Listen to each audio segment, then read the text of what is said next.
esta noche vamos a tratar un tema interesante, un tema importante, porque yo creo que a todo el mundo nos atañe. Vamos a hablar de las religiones.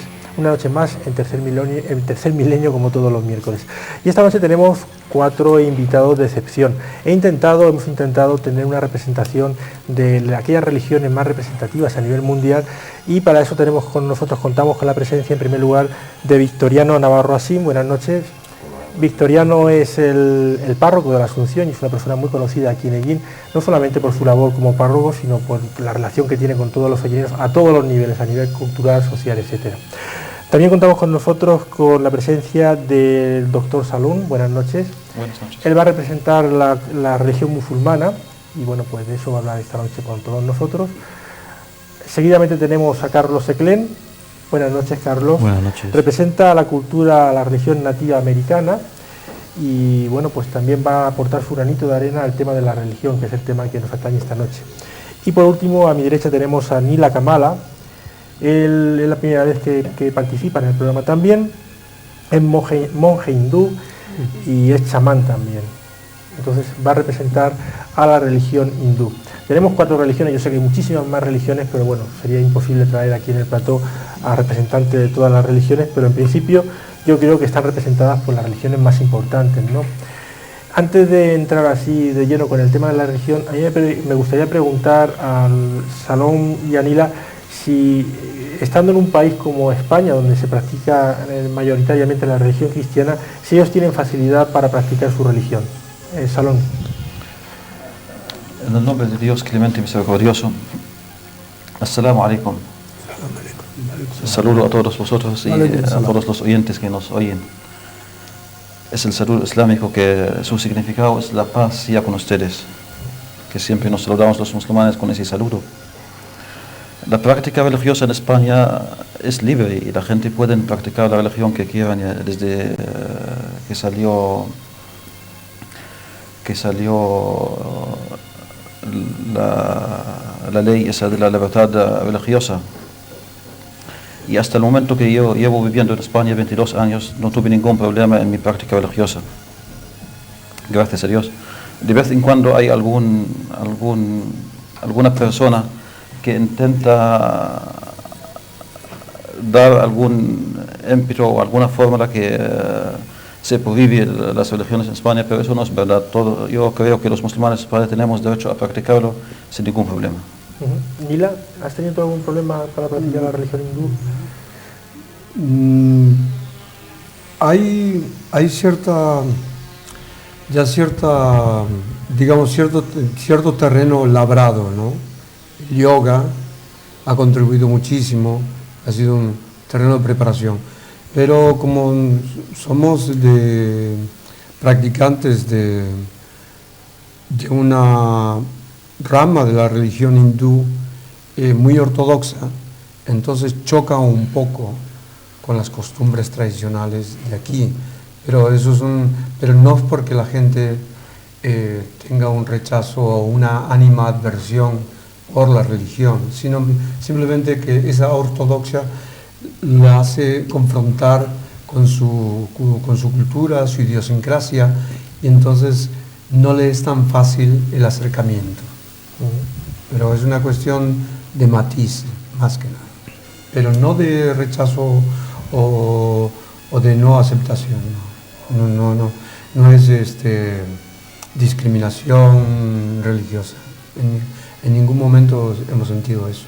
Simplemente el hecho de que nosotros, como somos muy estrictos en nuestras prácticas, entonces hace que las otras personas un poco no entiendan este tipo de cosas.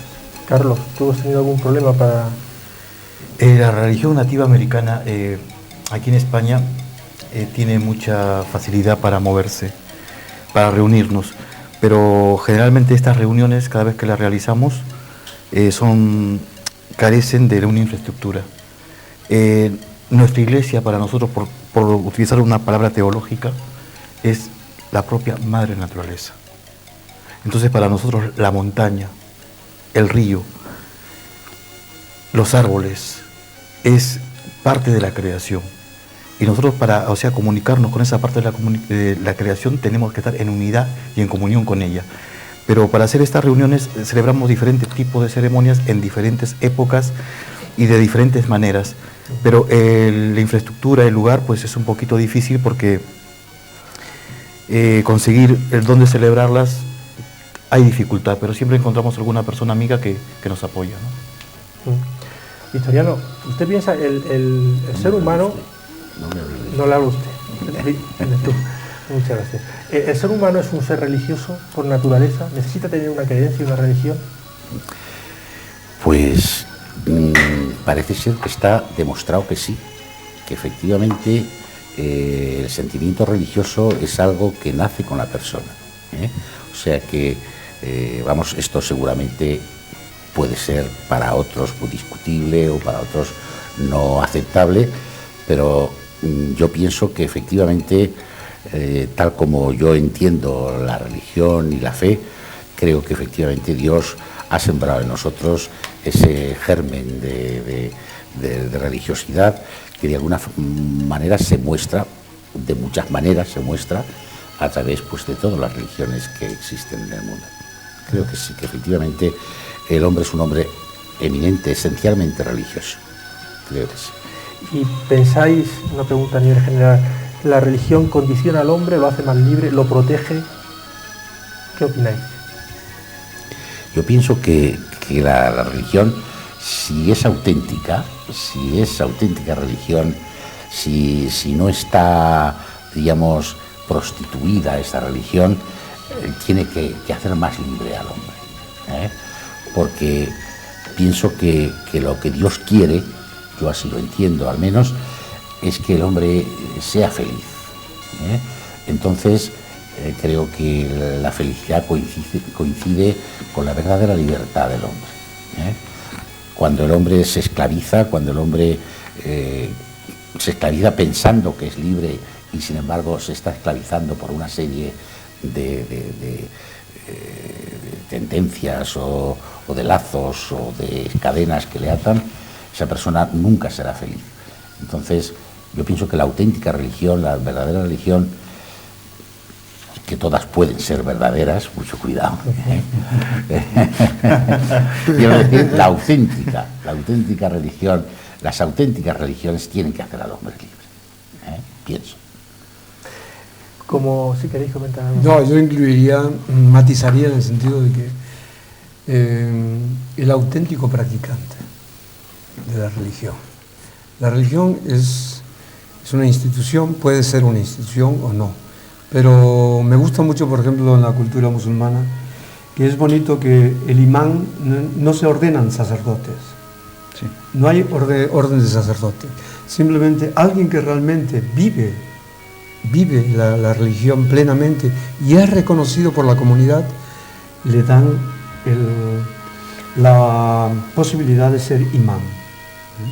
Y también por ejemplo, de cantar las oraciones, ¿no? O sea, que no cualquiera se pone a recitar los suras. Entonces, en ese aspecto, es algo que me gusta muchísimo, me atrae, ¿no? Otra de las cuestiones, por ejemplo, es que a la hora de practicar una religión, tengamos también todo un abanico de posibilidades para poder hacerlo. Que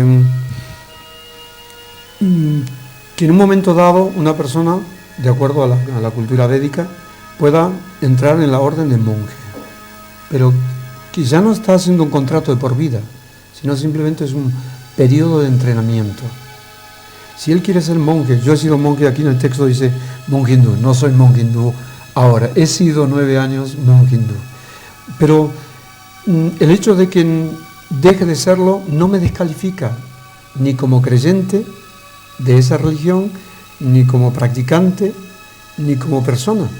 Entonces tengo la opción dentro de esas 4 órdenes de la sociedad espiritual de decir, bueno, voy a hacer un tiempo de mi vida, y es lo recomendable, ser monje.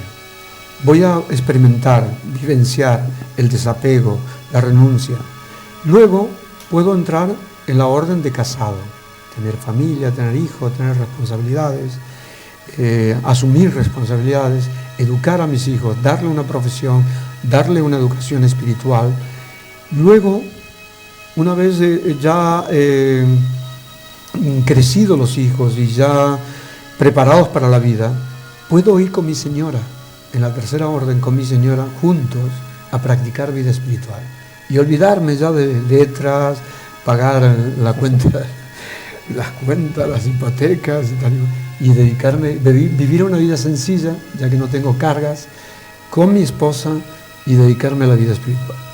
Y luego, si quiero, entonces puedo entrar ya en la orden, la última orden y la más elevada, ya es Swami, o sea, que ha renunciado a todo, familia, hijos, todo.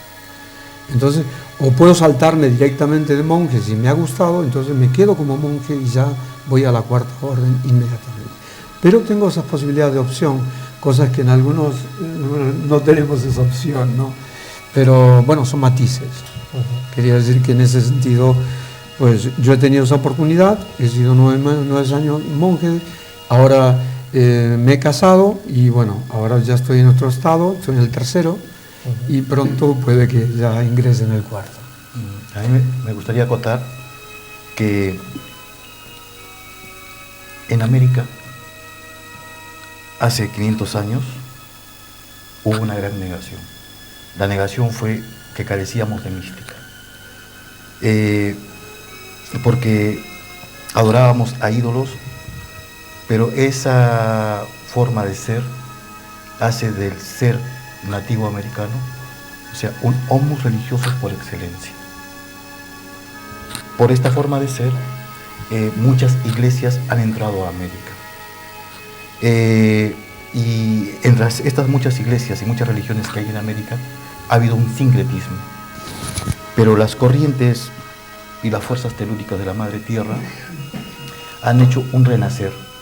Y en este renacer, las tradiciones antiguas, o sea, no le llamamos nosotros religión.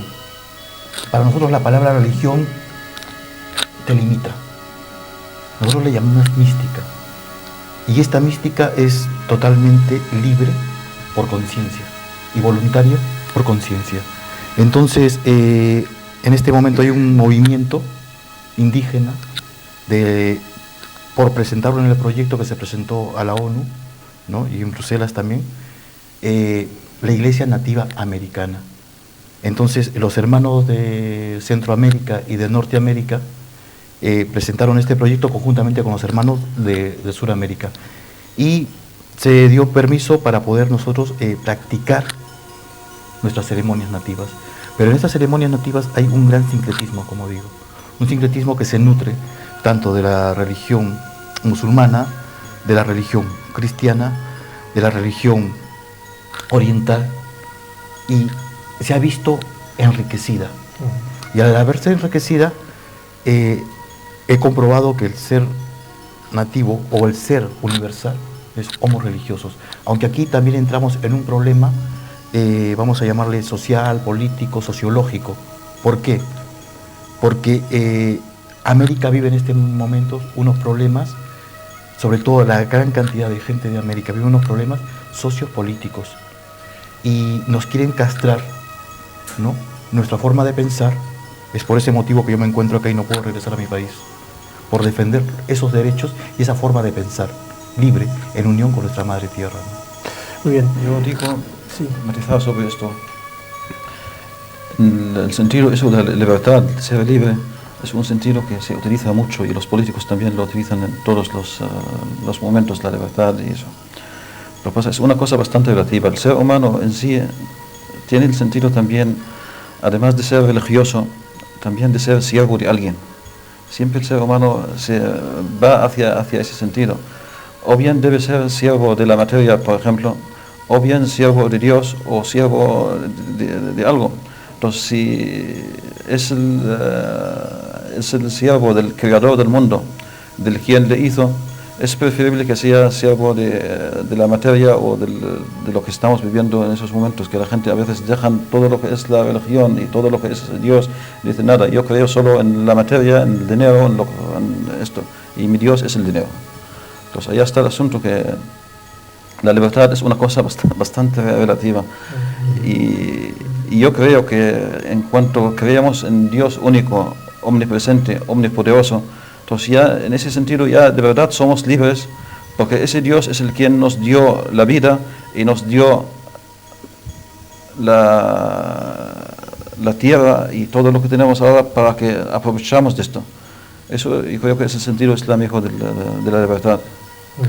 Yo con todo lo que estáis diciendo se podrían sacar muchísimas cosas en común en todas las religiones, por lo menos en las que tenemos aquí esta noche. Hay un mismo Dios, quizás sea el mismo Dios con distintos nombres. Es que debe ser el mismo. Sí, ¿verdad? Sí, debe ser el mismo. ¿Y qué más apuntaríais en común en todas las religiones? Yo no conozco ninguna religión todavía que diga que hay que machacar al hermano, al que tienes al lado, todo lo contrario, ¿no? O sea, que A mí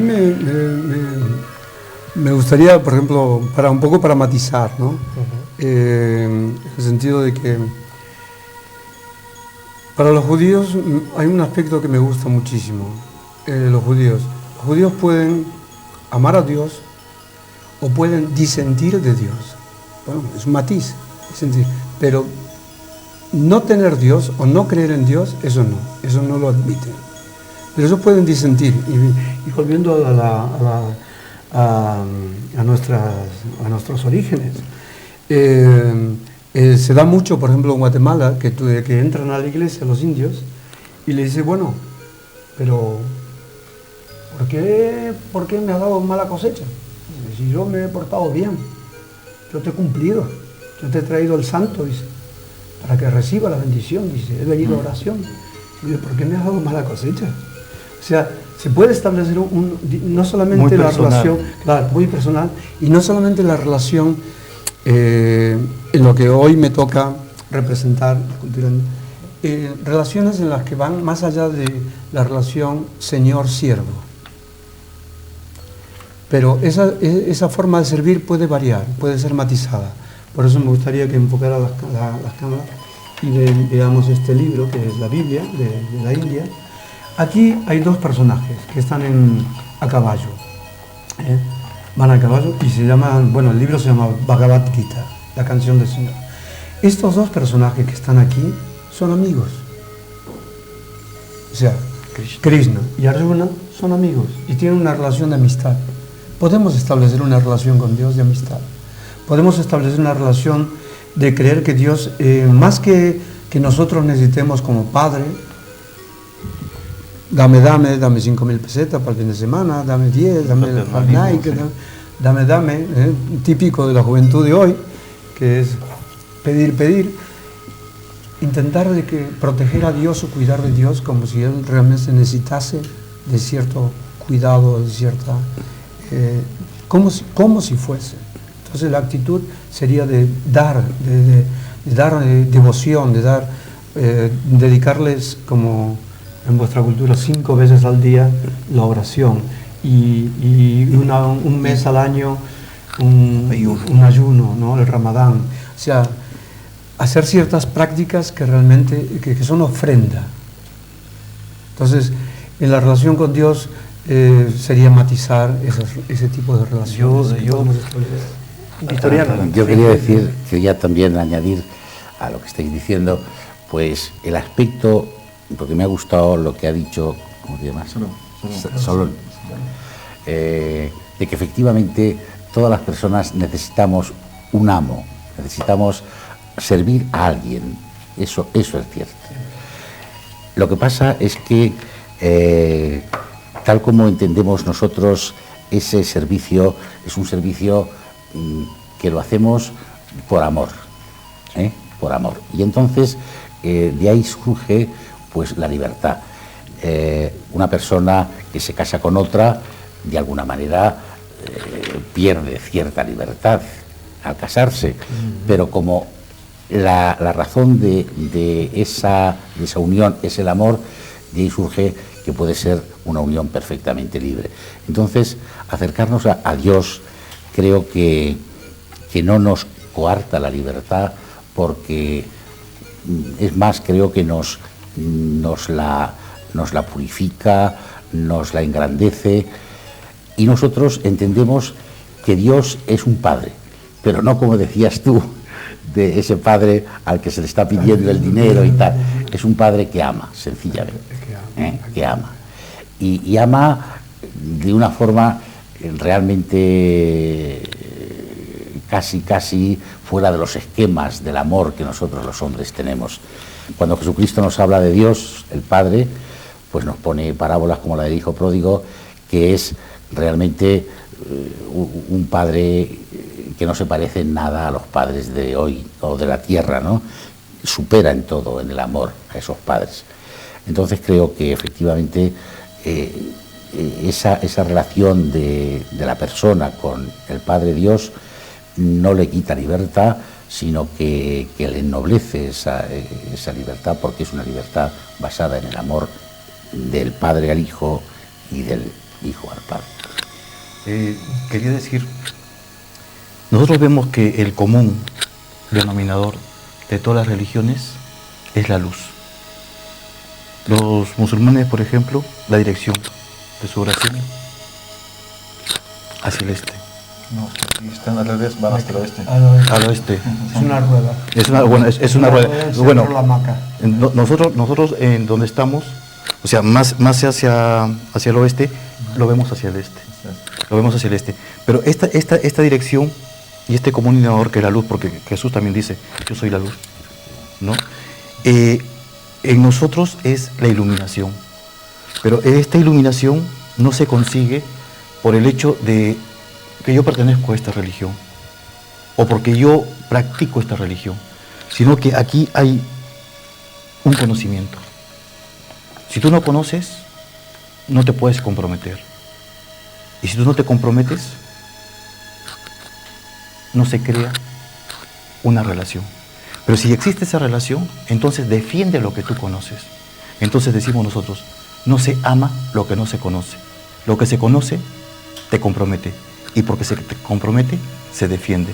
Y vemos la libertad no como un servicio que después en el tiempo se vuelve servil, sino lo vemos más que todo como un compromiso, como una relación en que es de iluminación. Algunos lo vamos a conseguir, otros no lo vamos a conseguir, pero en este momento los tiempos, ¿no? Los tiempos pues hablan del Kali Yuga, ¿no? Hablan del Apocalipsis y hablan de las profecías de Incarrí, de Tepoztlán, y bueno, cosas que se están cumpliendo. Ya hablaremos más adelante sobre esto. Entonces, yo creo que los creyentes estamos todos en un mismo bando. Porque todos creemos en un Dios único. Entonces ya más o menos ese Dios, si es único o si son varios dioses, entonces creemos en un Dios.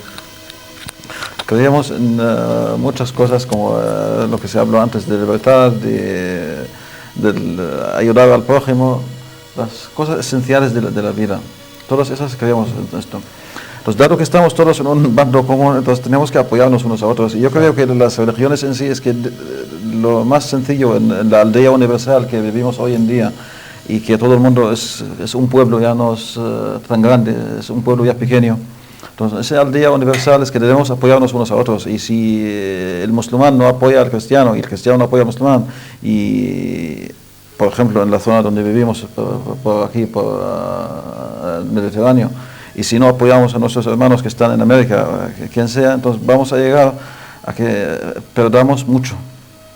Yo creo que es una necesidad que nos apoyamos uno al otro. Sí, me gusta la intervención de él, porque hay tradición en la cultura musulmana de la tolerancia.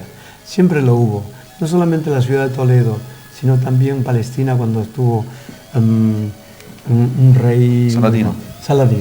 Había mucha tolerancia, siempre se han convivido las religiones. Si hubiese habido 5 religiones, hubiesen convivido 5. Si hubiesen 10 hubiesen convivido. Me gusta mucho eso. Sí, yo, bueno, por lo que estáis comentando, la imagen de un Dios justiciero, un Dios que castiga a los fieles si no cumplen con la ley de la religión, no es real. Dios no es malo, no castiga, o sí castiga a Dios. Pregunto, por lo menos desde el punto de vista de cada uno de vosotros. Yo tengo que reconocer que la Iglesia cristiana, la católica por lo menos, ha variado mucho en este sentido. Gracias a Dios, y hay que reconocerlo y hay que decir, lo sentimos, ¿no? porque quizá en otras épocas efectivamente a Dios se le ha presentado pues como ese justiciero, ese que está esperando que hagas tengas un fallo para mandarte a los infiernos y cosas de estas. Pero la verdad es que uno no se explica de dónde ha podido surgir esto en la Iglesia cristiana o en la Iglesia católica, porque leyendo el Evangelio resulta que Jesucristo nos presenta un Dios que, como he dicho antes, es un Padre, y un Padre que supera pues todos los esquemas de los padres buenos, porque es más bueno todavía, ¿no? Entonces uno no se explica de dónde ha surgido esto. Quizá porque pues a base de esa idea del Dios justiciero se ha podido tener dominada la gente también, ¿eh? Y entonces pues ha asumido una forma pues de tenerla dominada por la cabeza, por los criterios, por los pensamientos, por todo esto. Pero creo que gracias a Dios, a base de irnos más al Evangelio que a otros libros, pues hemos llegado a comprender y hemos llegado a gozar de ese Dios que es Padre, que comprende, que abraza, que perdona, que está dispuesto siempre a hacerse cargo de la situación de cada cual. En fin, esto con respecto a la fe cristiana, pienso que sí, que hoy han cambiado bastante las cosas. Sí, vamos a ir a publicidad breve. Sí, yo simplemente, ahora que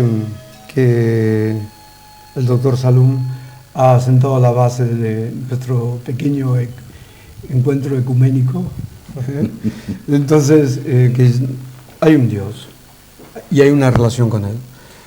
Interpretamos que religión es religar, si vamos a la etimología, religar, conectar, algo que está desligado, ¿no? ¿Entender? Religar. Yoga también. Yoga en sánscrito significa unión. O sea, si hay algo que está desunido, es intentar unirlo. El alma individual con esa alma suprema, el alma de Dios. Bien, entonces, eso como centro, como cuestión teológica común para nosotros. Ahora lo que estamos haciendo es simplemente matizar, por ejemplo, la cuestión de si Dios castiga o no castiga. De acuerdo a la cultura védica, el amor a Dios es algo que se ejercita en la libertad. El amor es el ejercicio de la libertad. Uno puede amar o no amar. Por eso decía que coincidía con los judíos en eso, que tú puedes amar a Dios o disentir de Dios. Estás en tu derecho. En el Talmud, hay una dialéctica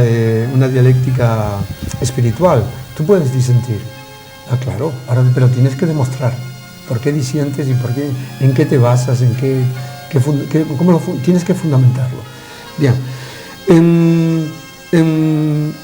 Hay un libre albedrío, y ese ejercicio de albedrío es lo que da plena manifestación del amor.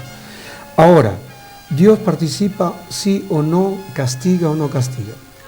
Hay un ejemplo metafórico en el cual se presenta en un árbol a dos pájaros.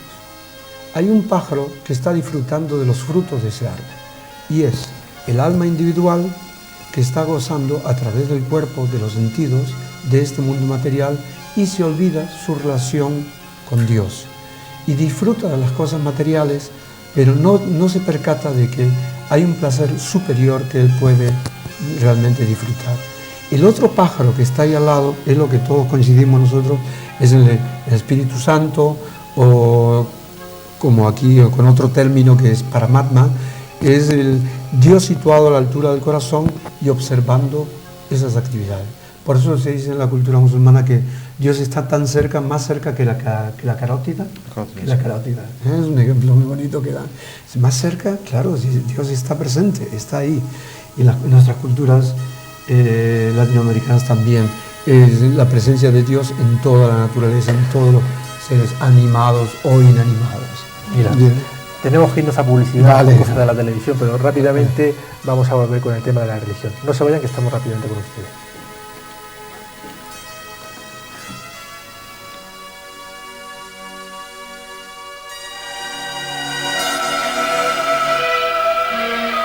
Si quiere contarnos sus experiencias, puede ponerse en contacto con nosotros al apartado de correos 369 o bien por internet a la dirección electrónica mileniotv@arrakis.es.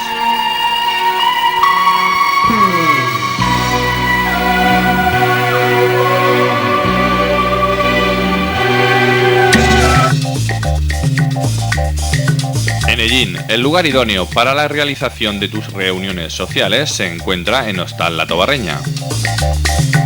Disponemos de amplios salones que garantizan la comodidad y calidad de los asistentes. Pídenos presupuesto sin compromiso. Hostal La Tobarreña colabora en la realización de Tercer Milenio. Estamos en Avenida de la Libertad 11.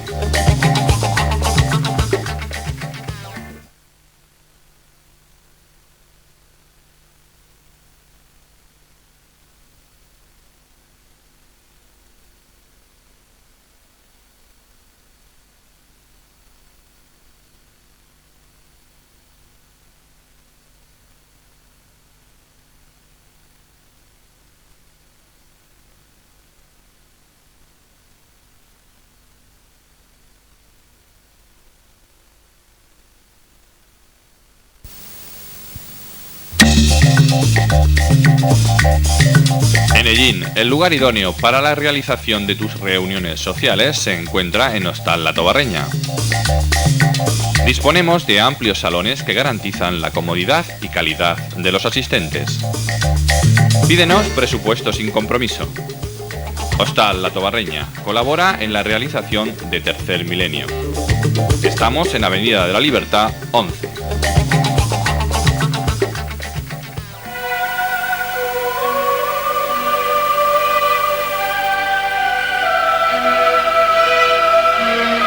Si quiere contarnos sus experiencias, puede ponerse en contacto con nosotros al apartado de correos 369 o bien por internet a la dirección electrónica mileniotv@arrakis.es.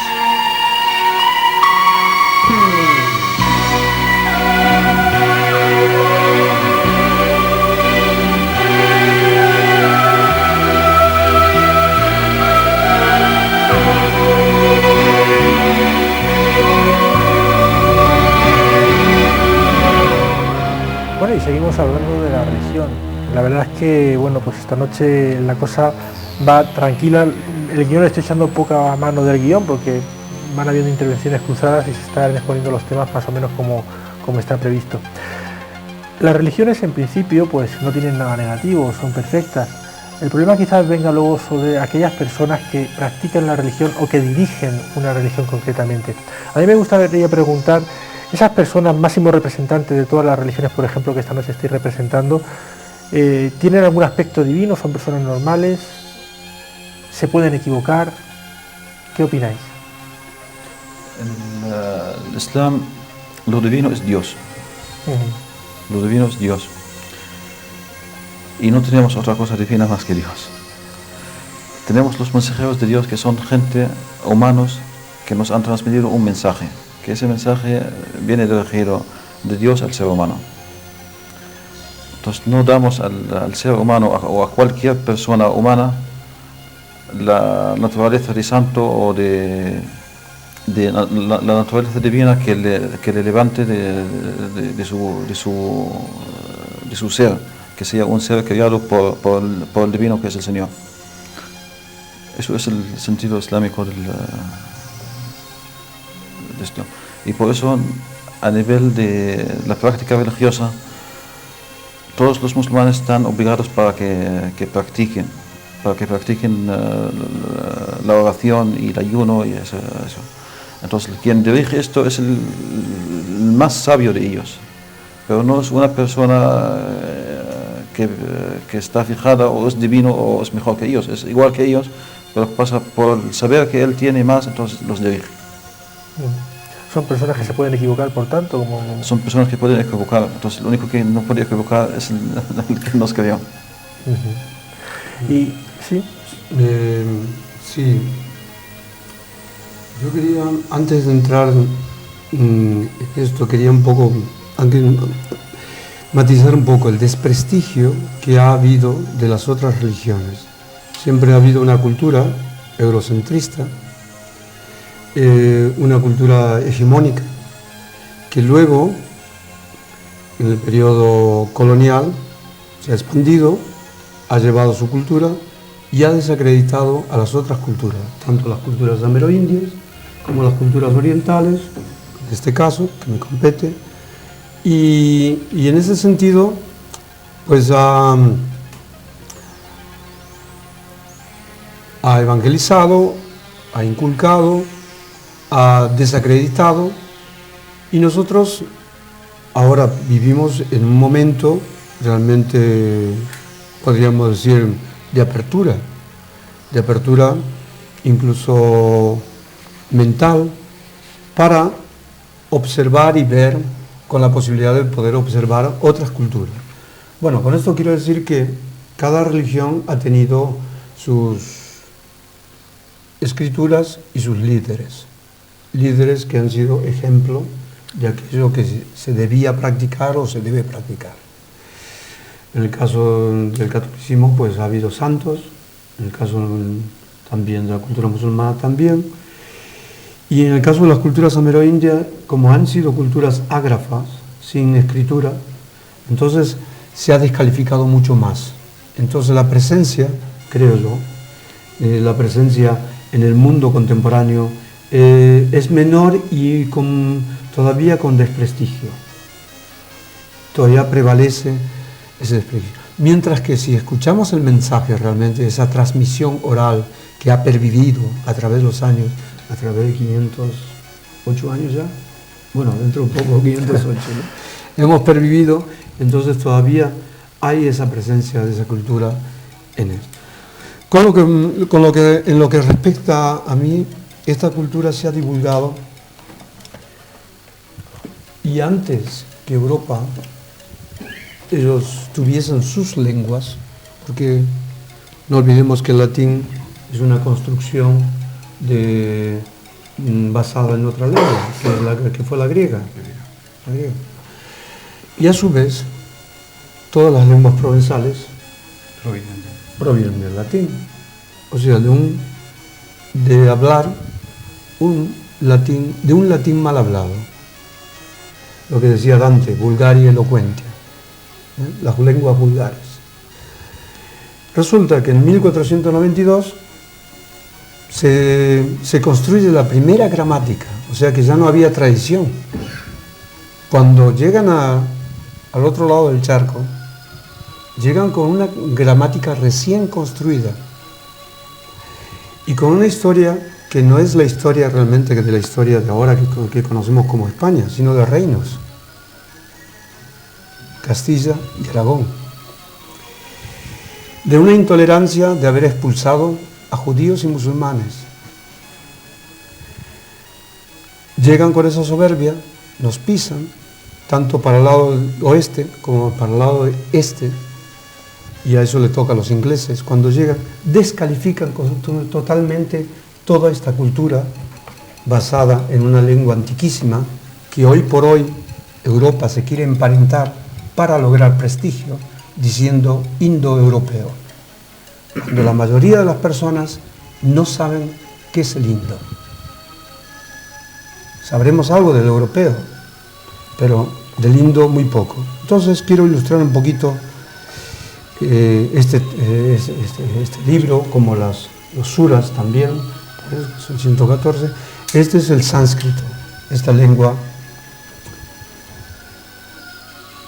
Y estos textos fueron escritos, antiguamente se transmitía oralmente, pero fueron escritos para preservar, porque el hombre, el ser humano, iba perdiendo facultades. En vez de ir ganando facultades, los sabios preveían que iba a perder facultades, y una de ellas es la memoria. Nadie puede decir qué es lo que ha hecho en este mismo día el año pasado. Con mucha dificultad. A ver, el 2 de febrero de 1900, ¿qué hizo? El 12 del 2000. Entonces, preveyendo, anticipándose a estos acontecimientos de la humanidad, la cultura hindú pues preservó ese conocimiento escribiéndolos. Y los grandes sabios, reunidos en la soledad, lo han hecho. Entonces, es un poquito, disculpar que tome el tiempo, pero un poco para ilustrar, ¿no? Sí. Es una reunión de sabios, la forma en que se adquiere el conocimiento, se adquiere de personas que son ejemplo del conocimiento.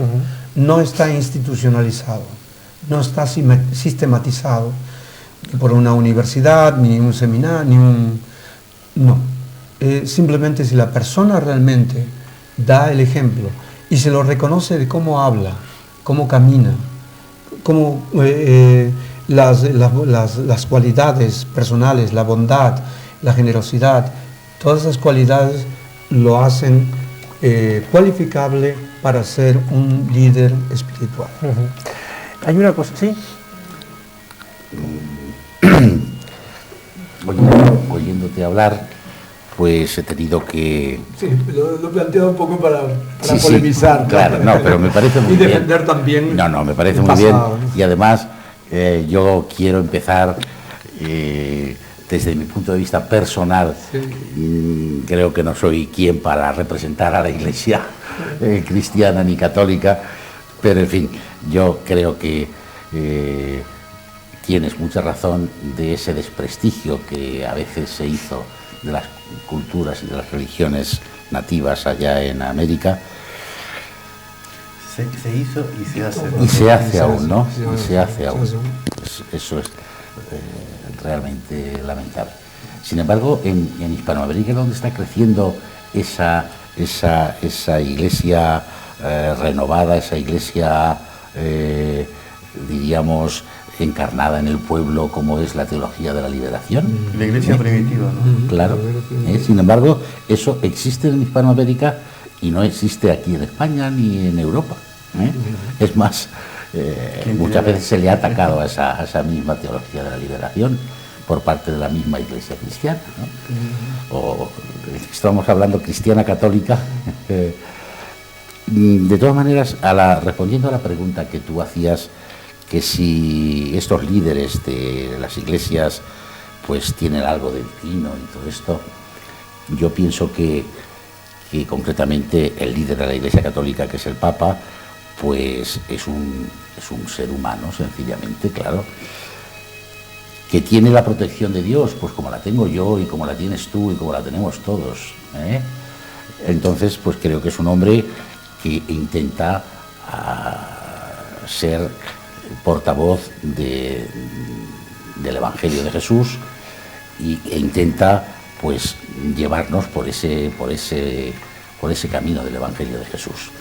¿Que la Iglesia Católica tiene santos? Pues sí tiene santos, que no es que sean nada de divinos, sino que son personas precisamente muy humanas, pero que han sabido ser fieles al mensaje que Jesús nos trajo, y que la Iglesia pues lo único que hace al declararlos santos es, pues digamos, hacerles un homenaje por su vida fiel, por su vida entregada, por su vida recta en ese camino del Evangelio. Entonces, pues que nos podemos equivocar y que hasta los líderes se pueden equivocar, pues claro que se pueden equivocar. De hecho, la Iglesia cristiana y la Iglesia católica se ha equivocado, y el Papa concretamente, los últimos papas, pues han admitido errores, como por ejemplo el clásico de Galileo u otros, ¿no? Ahora se ha hecho una reivindicación de Martín Lutero, que es el que dio origen al protestantismo. Entonces, creo que la Iglesia católica tiene que agradecer mucho ese acontecimiento que ha ocurrido en el siglo pasado, que es el acontecimiento eclesial más importante, que es el Concilio Vaticano II, que creo que la Iglesia Católica la ha puesto pues en línea evangélica, ¿eh? O sea que cuando el Papa Juan XXIII proclamó el concilio, pues todos nos preguntamos: ¿y para qué este concilio? ¿Qué es lo que hay qué dogmas hay que proclamar? a quién hay que condenar. No había nada en la mente del Papa en este sentido, sino que era una revisión, era un examen de conciencia que la Iglesia se tenía que hacer a sí misma. Y entonces, pues creo que ese examen de conciencia le ha servido mucho a la Iglesia para rectificar muchas cosas que realmente no eran auténticamente según el Evangelio de Jesús. Sí, me vais a permitir que vaya un poquitín con el guión, si no, no. Es que hay cosas que me gustaría tocar. No, quería responder la pregunta. Sí, por favor, muy breve. Carlos, si puede ser. Vamos a ver. El representante divino en la tierra para la cultura nativa americana. Hay tiempos donde las fuerzas de la tierra y del universo influyen en el comportamiento de todo el sistema universal, siendo su ínfima parte de este sistema universal el sistema planetario o el sistema solar. Dentro del sistema solar pues tenemos la Tierra y su comportamiento está basado en unas leyes naturales, en unas leyes universales, y conocemos de ellas, por ejemplo, las 4 estaciones. Esto tiene una influencia en las plantas, tiene una influencia en los animales y tiene una influencia también en nosotros, que también somos animales. De ahí, de ser animales, porque hacemos lo mismo, comemos, trabajamos, hacemos el amor y nos peleamos, igual que los animales, simplificando. Pero de ahí viene de ánima viviente a espíritu vivificante, es un camino a recorrer. Nuestra Biblia son las piedras, y en esas piedras está grabado todo el testimonio, como en la época de Abraham. Pero es un testimonio y es un conocimiento que en este momento está guardado en clanes. Y está guardado en clanes porque, retomando lo que dijo aquí el hermano, sabíamos lo que nos iba a pasar. Entonces se guardó ese conocimiento y va saliendo ahora poco a poco. Y ha sido guardado y se será guardado hasta que la conciencia del hombre, ¿no?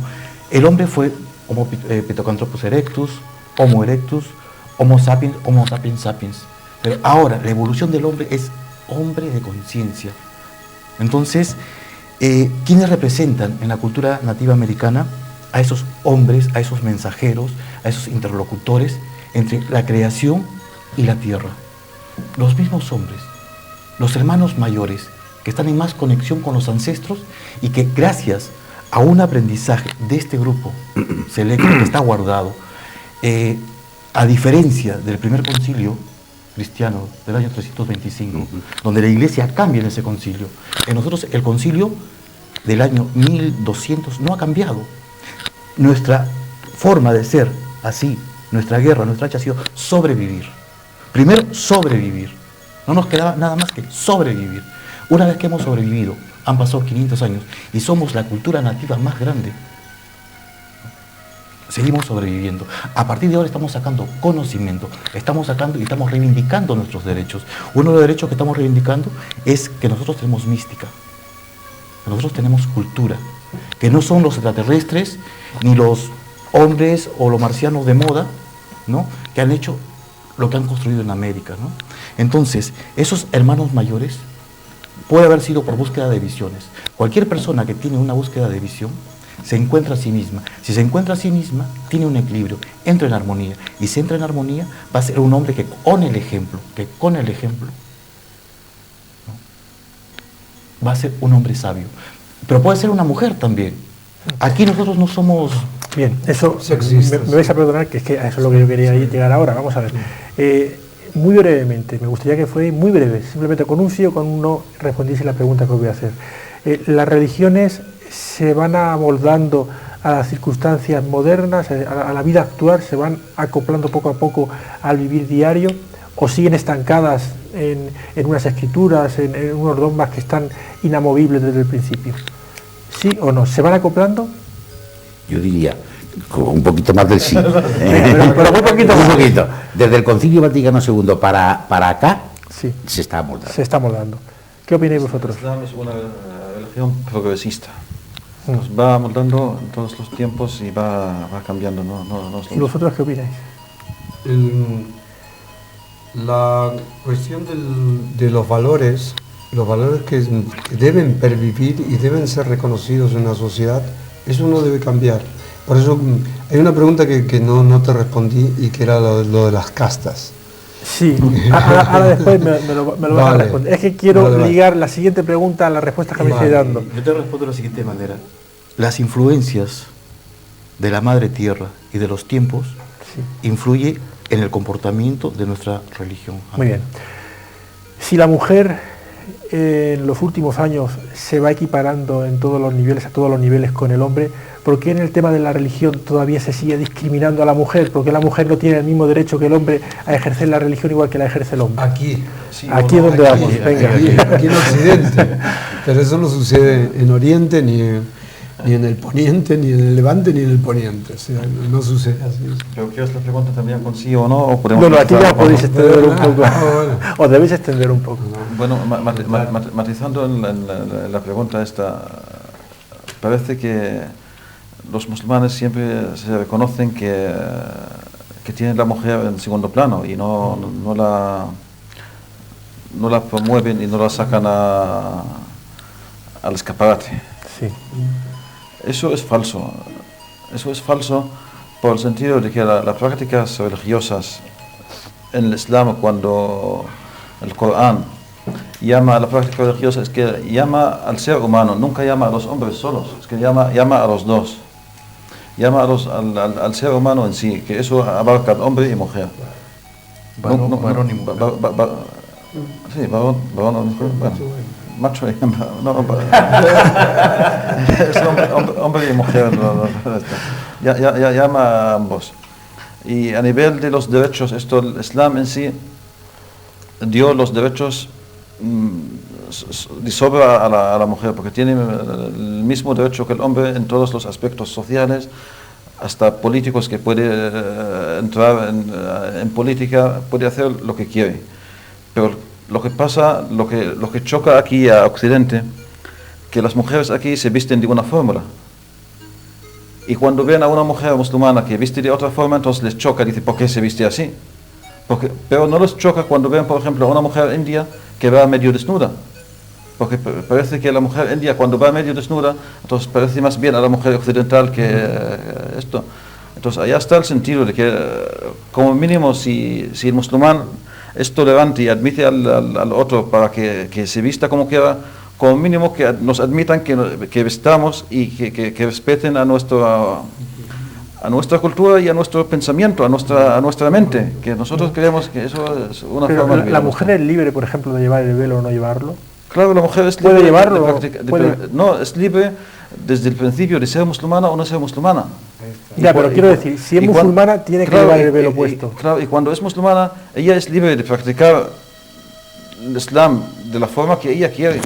Que ella es responsable de sus actos, que yo no puedo ser responsable ni de sus actos ni de actos de cualquiera del mundo. Cada uno es responsable de sí mismo y todos tenemos la relación directamente con nuestro Señor. No tenemos intermediarios para que nos salven.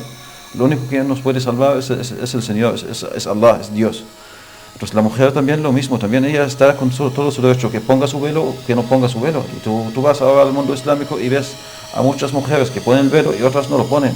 Ves a mujeres que llegan están trabajando en sitios, en hospitales, que yo estuve en hospitales en el mundo islámico y vi que la enfermera con la doctora, con todos los que están trabajando y no hay ningún problema. Mientras aquí, si viene una musulmana, yo te pongo el ejemplo, si viene una musulmana aquí de enfermera al hospital de Yin y pone el velo, yo creo que va a ser una revolución aquí, a lo mejor ni siquiera la dejan trabajar. Entonces aquí es el fanatismo, que lo que yo quiero, que se quede bastante claro, que no debemos ser fanáticos contra el otro. Pero, por ejemplo, en su religión han habido prácticas que, bueno, poco a poco se van eliminando. Por ejemplo, la extirpación del clítoris en las mujeres. ¿Por qué se le ha denegado el derecho a una mujer a sentir igual que al hombre? Y eso viene impreso por la religión. No, pero lo hacen los cristianos también, ¿eh? No. En Sudán lo hacen los cristianos también. Eso ya no lo desconozco. Son costumbres, Esas son costumbres tribales locales que no tienen nada que ver con la religión. Estamos entrando a un punto donde has planteado el hombre y la mujer, y estamos planteando el machismo y el feminismo. Pero en la cultura española, ¿no? vamos a dejar Latinoamérica aparte, vamos a dejar... Aquí, por ejemplo, no hablemos de machismo. Porque una cosa que está bien es cojonuda. Y una cosa que está mal es un coñazo. ¿Me explico? Sí, la utilización del lenguaje, entonces, entonces eso es el pan de cada día. Ahora, la mujer en la comunicación con la creación, ¿no? Para nosotros es más que importante, porque una de las diosas muy importantes de nosotros es Pachamama. Ha cambiado ahora es Mama Pacha, porque está vigente. O sea, en este nuevo tiempo, en este siglo XXI, es Mama Pacha, ya no es Pachamama, porque está vigente. Y en Pachamama y en Mama Pacha, por ejemplo, empieza lo que es el círculo de la luna y el círculo de las estrellas. Y la influencia ahora es de la luna y las estrellas. Por ejemplo, el sol, el padre sol, Taita Inti, ¿no? La luna, Mama Quilla, están en estrecha comunicación. Y lo que es lo rojo es el sol interior.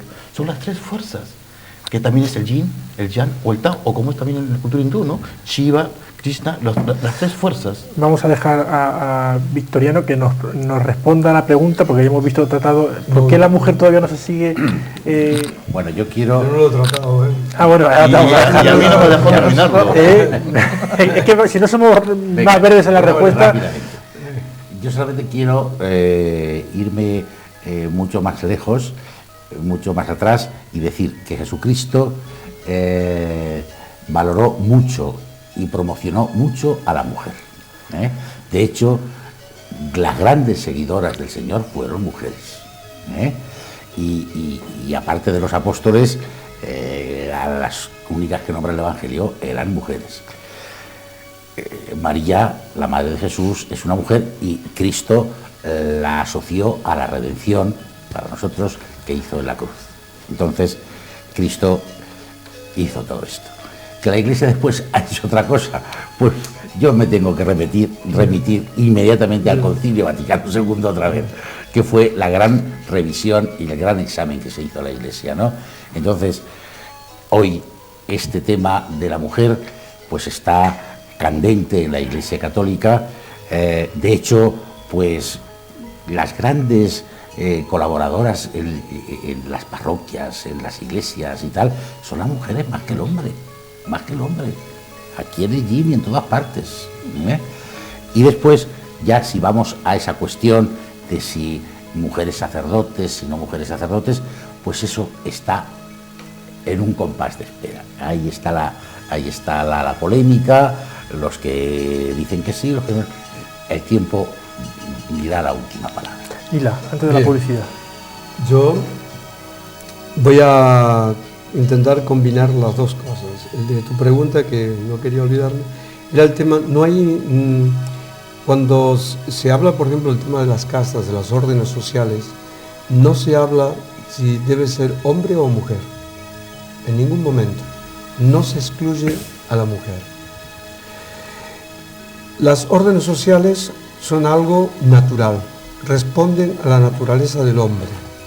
Y te voy a dar un ejemplo muy sencillo, muy simple, que lo van a entender todos los que estén viendo este programa, que son las castas sociales. No es una forma de discriminar de un ser humano que discrimina a otro, no, es una forma de orden social. Cada uno se adecúa a aquello que tiene una tendencia natural y de esta manera vive dentro de una orden social. Bien, ¿cómo reconoces a estas cuatro órdenes fundamentales, que son Brahmana, Kshatriya, Vaishya y Sudra en español? Los Brahmanas se distinguen por sus cualidades de trabajo, la tranquilidad, el control, la austeridad, la pureza, la tolerancia, la honradez, la sabiduría, el conocimiento y la religiosidad. Estas son las cualidades de los brahmanas.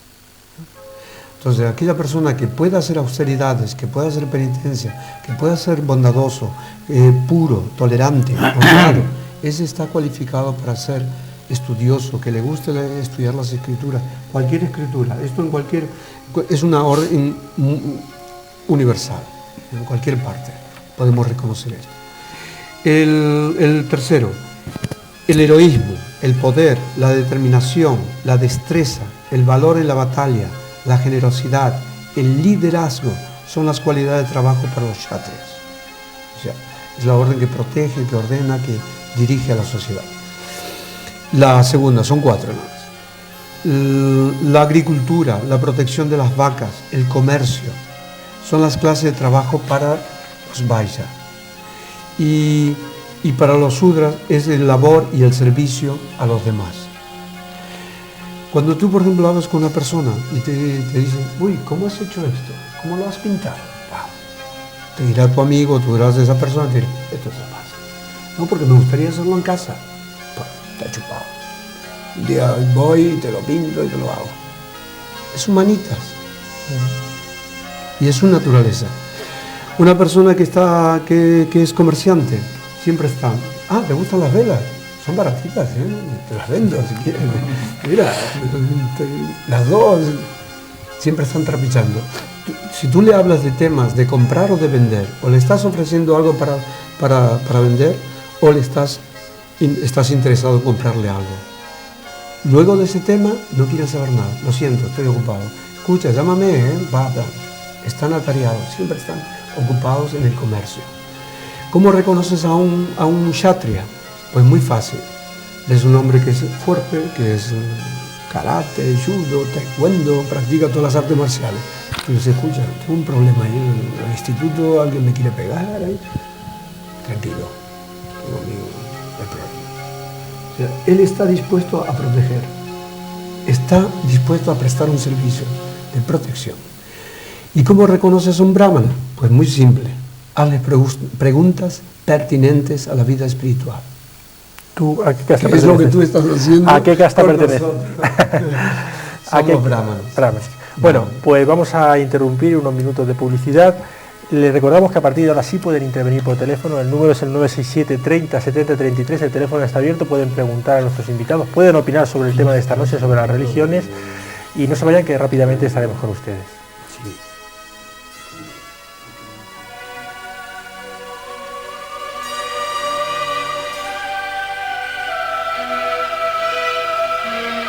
Si quiere contarnos sus experiencias, puede ponerse en contacto con nosotros al apartado de correos 369 o bien por internet a la dirección electrónica mileniotv@arrakis.es.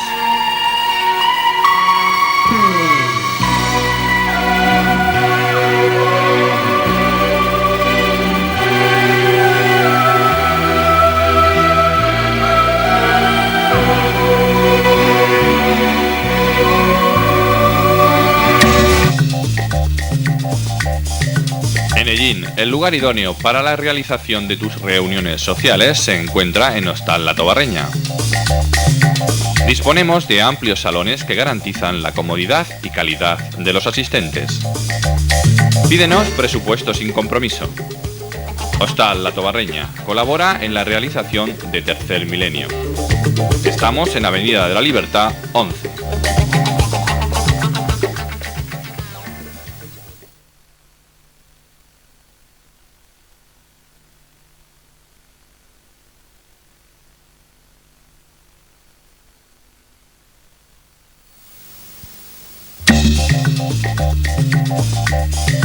Enellín, el lugar idóneo para la realización de tus reuniones sociales, se encuentra en Hostal La Tobarreña. Disponemos de amplios salones que garantizan la comodidad y calidad de los asistentes. Pídenos presupuesto sin compromiso. Hostal La Tobarreña colabora en la realización de Tercer Milenio. Estamos en Avenida de la Libertad 11.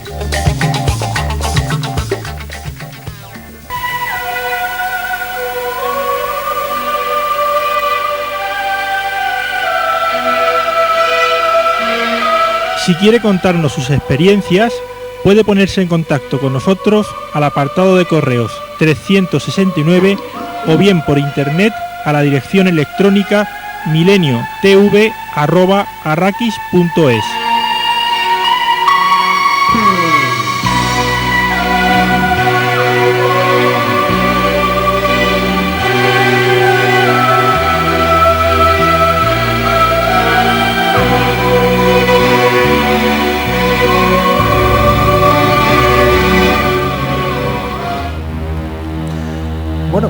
entramos ya en lo que va a ser la última parte del programa. Seguimos hablando de las religiones. Les recordamos el número de teléfono, es el 967 30 70 33, es el número que pueden utilizar si quieren ponerse en contacto con nosotros, intervenir esta noche en este tema o preguntar incluso a nuestros invitados. Y estábamos comentando que la verdad es que estamos tocando temas muy por encima, pero que serían temas pues, para hacer de cada uno de ellos casi un programa, ¿no? Porque son temas muy amplios. Siguiendo en ese ejercicio de sintetizar la respuesta, yo le voy a pedir que me hablen a nivel de la opinión que dan cada una de sus religiones de estos temas que voy a citar. En primer lugar, el control de natalidad. ¿Cómo lo ven cada una de las religiones que estoy representando aquí esta noche? Empezamos con Nila, que lo tengo aquí, ¿verdad? Se ha quedado así. ¿Qué piensa la religión hindú sobre el control de natalidad? Porque en la India es un problema realmente de que hay... Existe un tópico de que está sobrepoblado y todo. Bien, en principio, indudablemente que India es un país muy grande, numeroso, es la democracia más grande que existe en el planeta, democracia. Y entonces las cuestiones de formación, educación, indudablemente que tienen que ser más promovidas y estar mucho más presentes, ¿sí? Para que exista realmente un control de la natalidad. Desde el punto de vista de las escrituras, el aborto no está aceptado, permitido, aceptado. El aborto no está permitido. La vida está presente en todo, entonces es un respeto a la vida. El sexo debe ser practicado de una manera regulada, ¿sí? Y en el matrimonio. En eso creo que coincidimos, ¿no? El señor Victorino y Juan, coincidimos en eso. De una manera regulada, no se puede fomentar este tipo de actividades, y por eso el haber vivido una vida de monje colabora muchísimo, ayuda muchísimo a la formación del carácter del hombre, ¿sí? Y de la mujer también, ¿sí? Porque tanto puede ser la mujer monja o monje, es indiferente, y forma el carácter y hace que las personas pues sean más conscientes de lo que están haciendo. Indudablemente que hay cosas que no se pueden controlar porque se necesita de un aparato de formación y de educación, de información.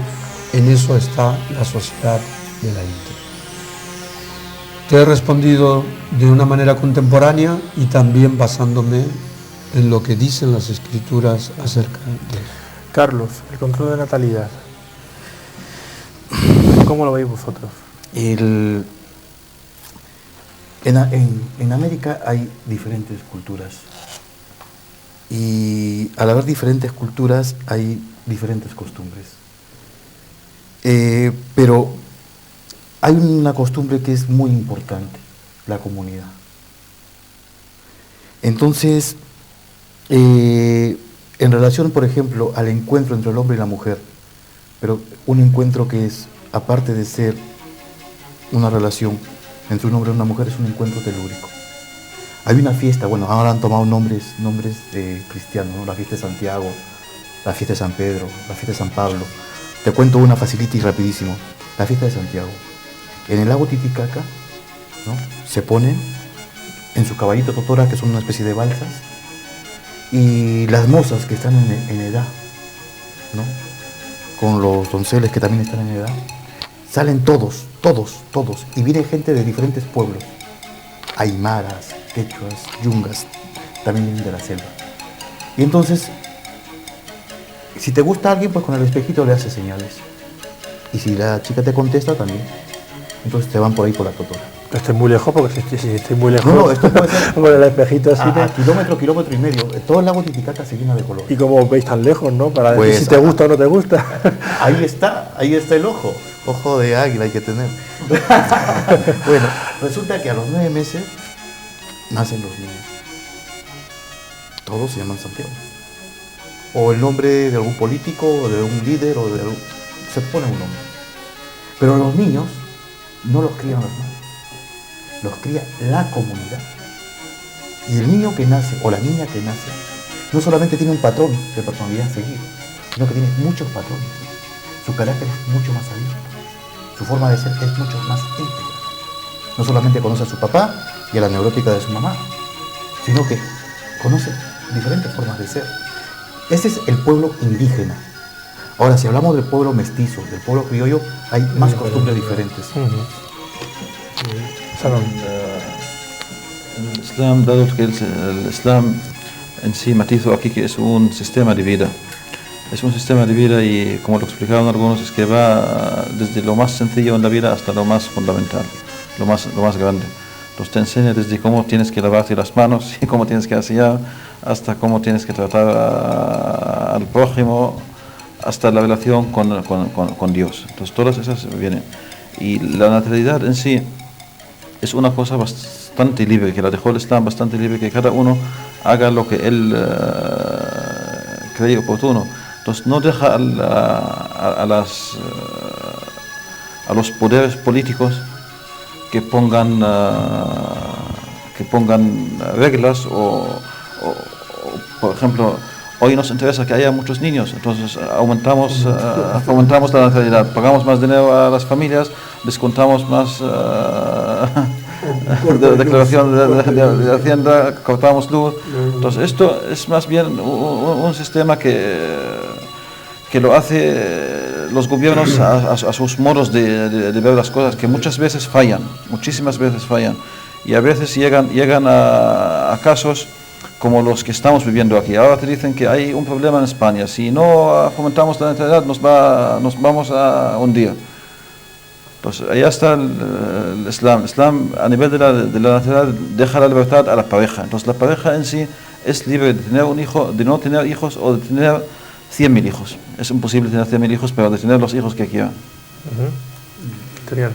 En la Iglesia Católica se enmarca todo este tema en lo que llamamos la paternidad responsable.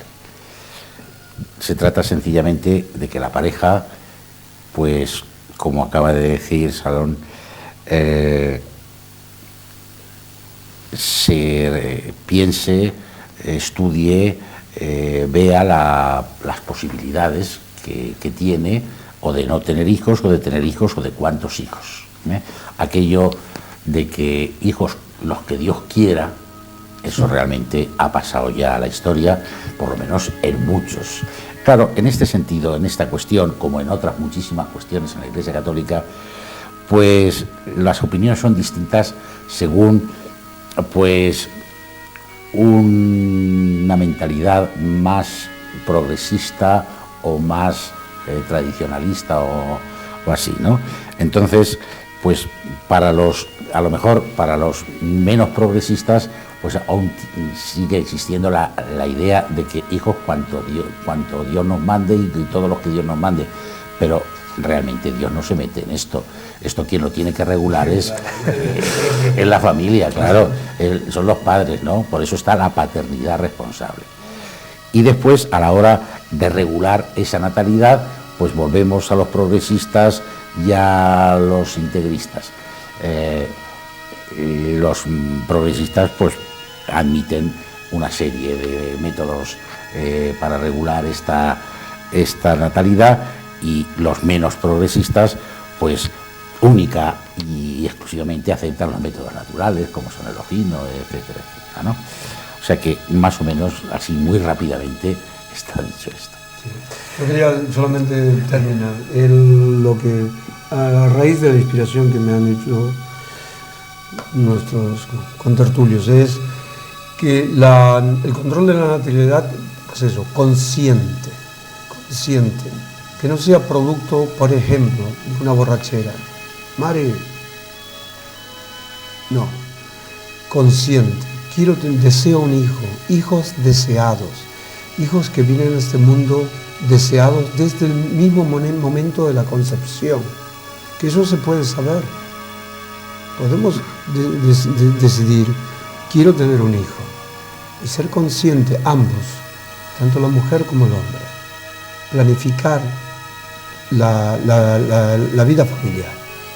Quiero tener un hijo que sea compatible con mi naturaleza.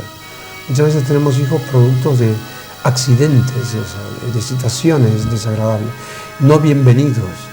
Pero ¿por qué no te lo pusiste? ¿Por qué no te pusiste tú, que te olvidaste, tú que no lo compraste en la farmacia?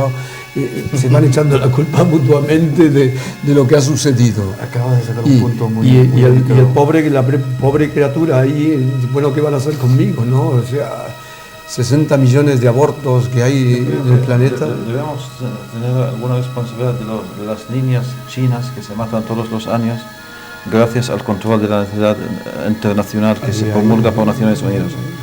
Miles y miles de niñas chinas se matan porque como solo pueden tener un hijo, entonces hay que matar a la hija cuando nace la hija, porque los chinos no quieren hija, quieren un niño que trabaje en el campo.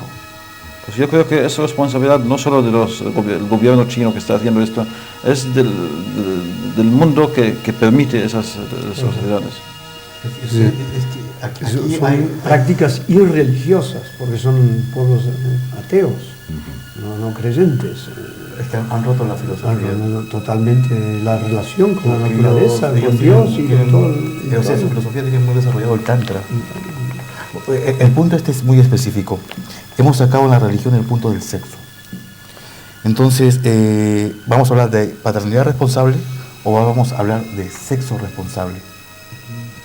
Aquí hay un dilema, porque también tendríamos que hablar del derecho de la mujer al gozo, no solamente a tener hijos, porque se le ha reprimido durante muchos años. Si nos metemos ya por ahí, bueno, podemos hablar de esto y la religión la dejaríamos a un lado. Bueno, vamos a otro tema también que es interesante, incluso pues, algún oyente alguna vez me ha escrito diciendo que tratemos el tema, lo vamos a tratar en algún programa monográfico, pero así, muy escuetamente. ¿Qué piensan sus religiones de la reencarnación? Ya sé que es muy difícil, pero simplemente están de acuerdo o no están de acuerdo, un poquito más y fuera. Y ya está. Y ya hablaremos de la reencarnación en otro programa. Pero pues empiezo yo diciendo que mi religión dice no a la reencarnación. Sí, dice sí a la vida eterna, o sea, a la vida después de la muerte, que para eso está pues todo ese cúmulo de citas y de discursos y de parábolas de Jesucristo sobre la vida eterna. Efectivamente, nosotros creemos que hay una vida después de esta vida, tenemos esperanza en ella y para mí tengo que la vida eterna no es ni más ni menos, esto no es un dogma de la Iglesia Católica, que una continuación de esta vida. Una continuación con todo lo hermoso, con todo lo bello, con todo lo extraordinario que tiene esta vida. Porque si no lo fuera así, hasta cierto punto yo, y sigo citándome a mí mismo, me sentiría un poco estafado por Dios, porque entonces, ¿qué hemos hecho en esta vida? Querer a gente, ilusionarnos por cosas y después, al llegar a la vida eterna, cortar, eso no tendría sentido. O sea que reencarnación no, vida eterna sí. ¿Cuál de las dos? ¿Cuál de las dos qué? La buena, sí, ¿Al paraíso o al infierno? La reencarnación, al paraíso. El sentido islámico es el mismo del cristiano, del judaísmo, que no hay ninguna diferencia, que es una vida después de la muerte. No es una vida que volvamos aquí en la tierra, que las almas son fijas, tienen un número fijo y no se pueden ir a más. Dios es grande y es capaz, como me ha creado a mí, es capaz de crear a millones y millones de habitantes, que no hace falta que el mismo alma vuelve. Y eso volvamos a lo que tú pusiste antes, el Dios justiciero.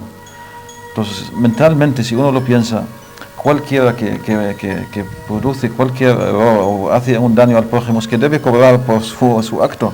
Es que no puedes dejar de que vaya haciendo barbaridades y vaya haciendo destrocidades, pero sin nada. Entonces, quien hace algo, entonces que lo cobre, y lo más prudente, que lo cobre en una vida eterna otra vez. Carlos.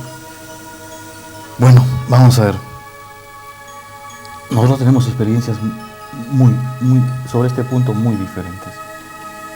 Nosotros podemos, en nuestras ceremonias, un tipo de ceremonias que realizamos, experiencias catárticas. ¿Qué cosa quiere decir esta experiencia catártica? Es que podemos romper el tiempo y el espacio. Entonces, podemos irnos antes de haber nacido o después de haber muerto. Entonces, ¿qué sucede aquí? Estas experiencias te permiten ver quién eres, cómo vas a ser un ser integral. Porque hay también 4 pasos muy importantes, ¿no? El primer paso es vencer el miedo, todos los miedos, el egocentrismo, el yoísmo y todos los egos y todos los planos inferiores, ¿no? La envidia, los celos. El segundo es vencer la riqueza, es el abandonar, ¿no?, los bienes materiales. Por lo tanto, viene el tercer paso, más difícil aún. Adquieres poder y tienes que vencer el poder, porque tienes poder para y porque. Entonces ya estás viviendo en ti una especie de parusía, que le llamarían los cristianos, ¿no? La parusía. Pero es una parusía existencial. El eterno ahora es presente, ¿no? No hay mañana ni ayer, es el eterno ahora. Bueno, y por último, vencer a la muerte. Y entras a formar parte, ¿no?, del clan de los ancestros.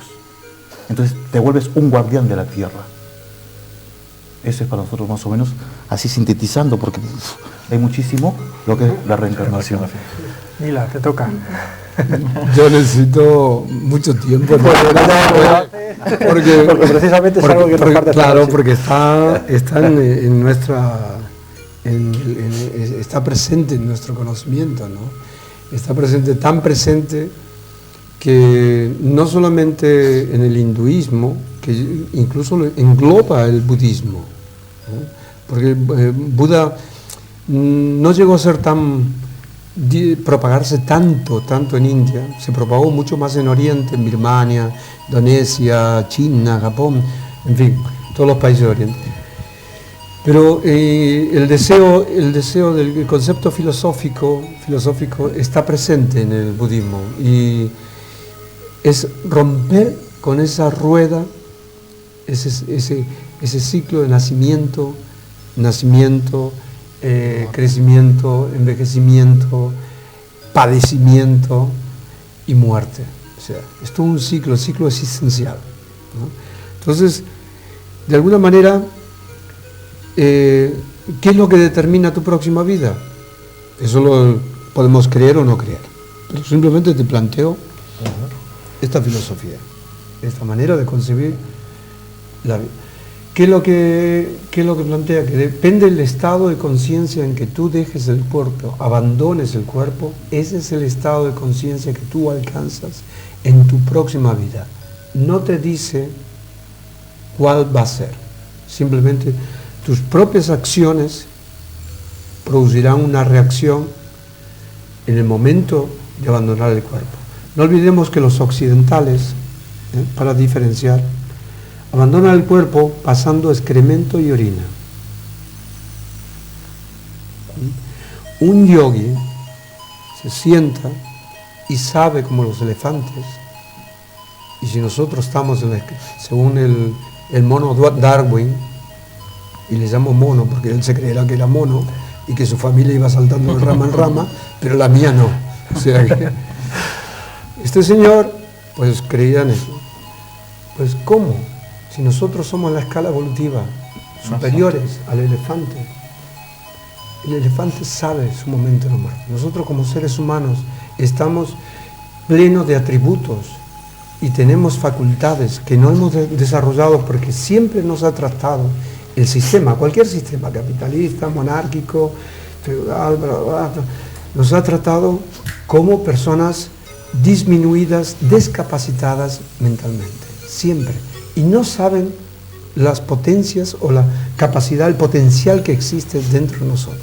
¿Les interesa el desconocimiento? No les interesa. Les interesa el desconocimiento. Que nosotros desconozcamos todo porque claro, es más fácil para manipularnos, integrarnos dentro del sistema de producción de ellos.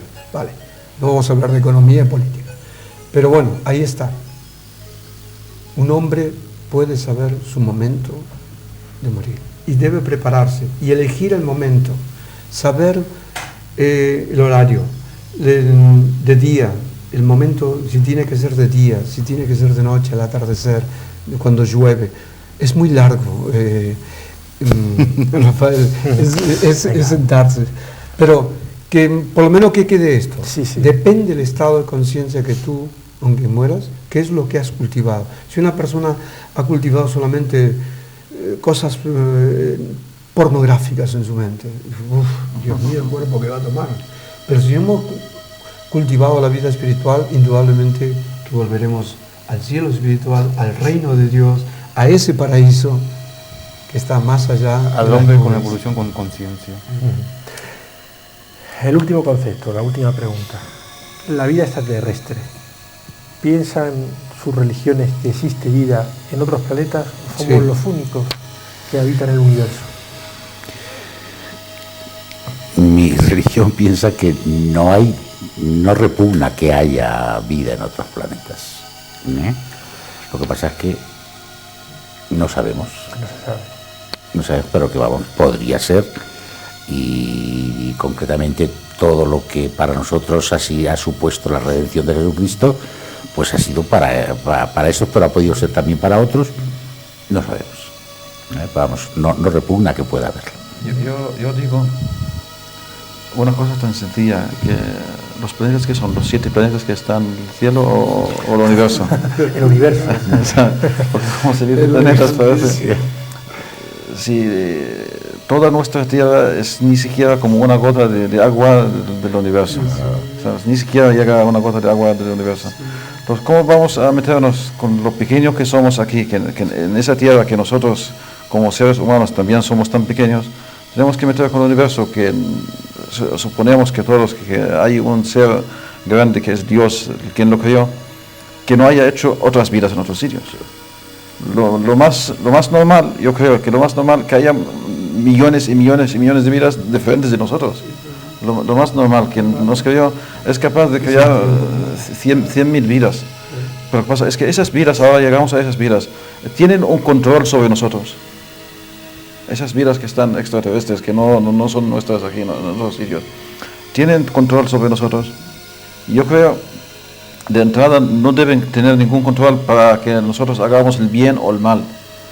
Porque Dios nos creó aquí, nos dio toda plena libertad para que actuamos. A nivel físico, todos andamos igual y comemos igual y tenemos las mismas cosas. Pero a nivel espiritual, también nos dio libertad para elegir el camino. Y esa es la posibilidad de elegir el camino, o bien derecha o izquierda o recto.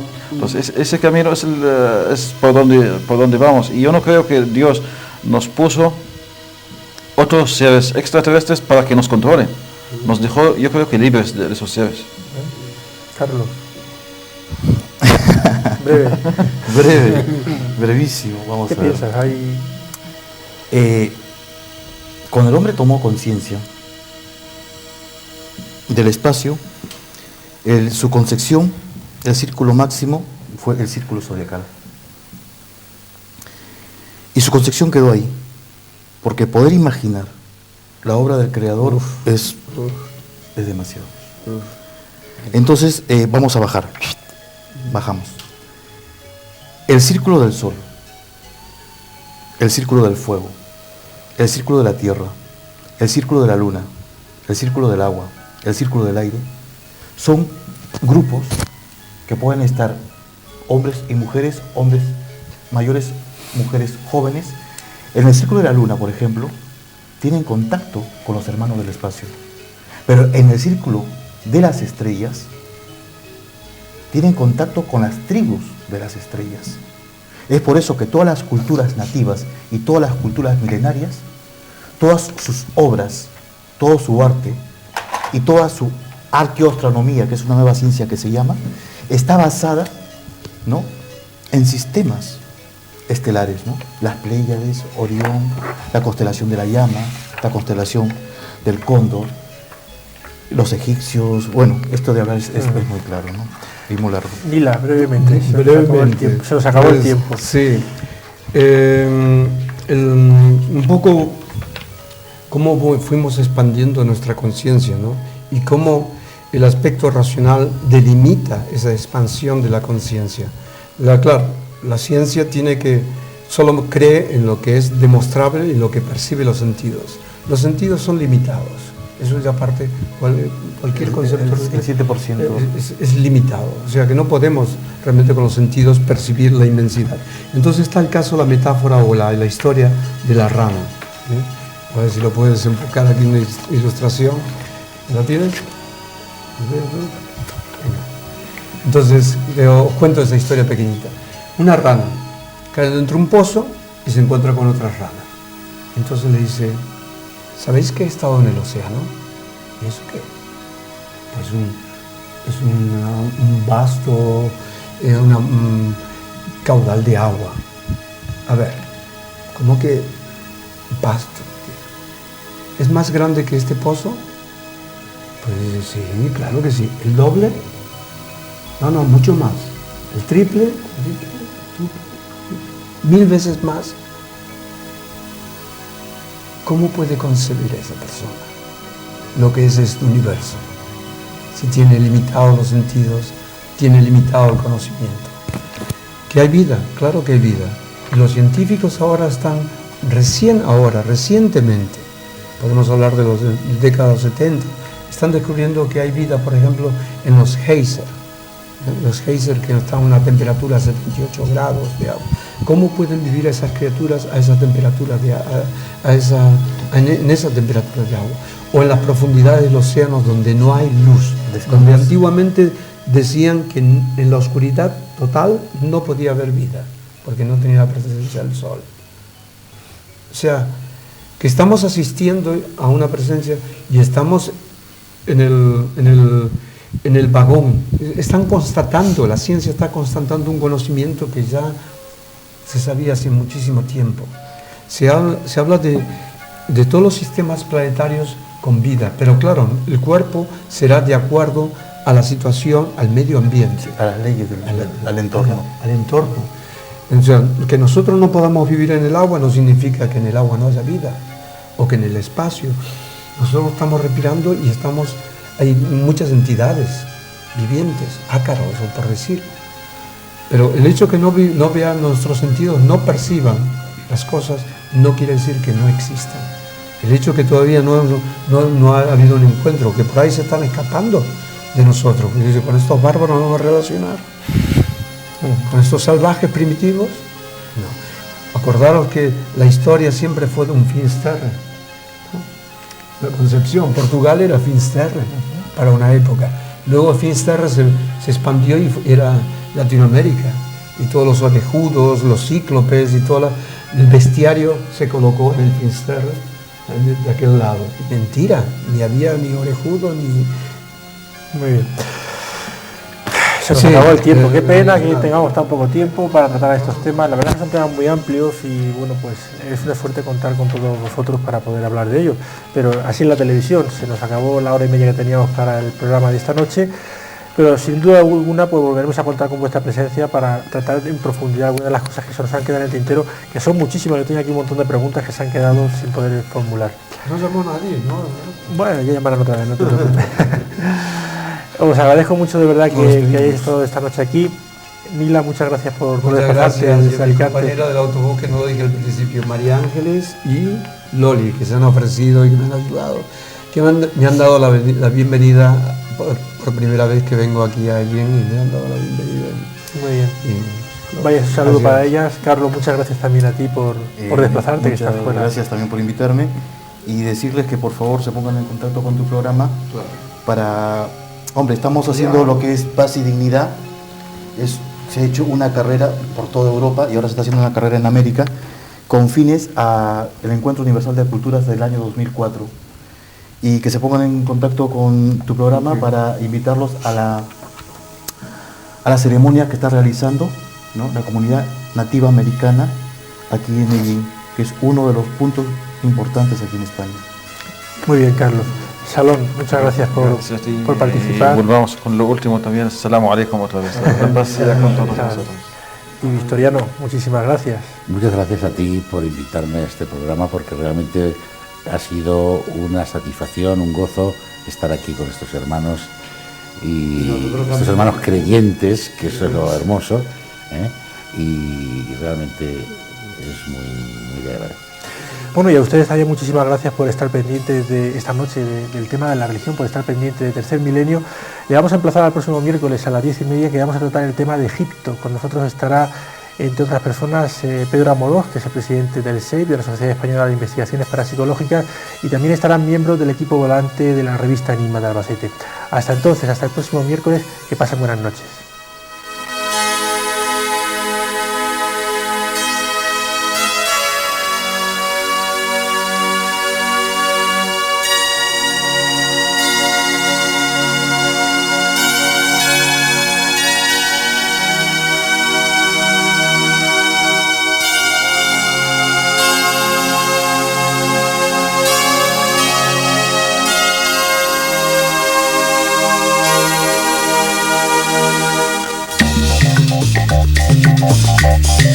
Enellín, el lugar idóneo para la realización de tus reuniones sociales, se encuentra en Hostal La Tobarreña.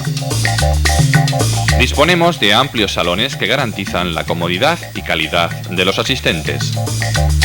Pídenos presupuesto sin compromiso. Hostal La Tobarreña colabora en la realización de Tercer Milenio. Estamos en Avenida de la Libertad 11.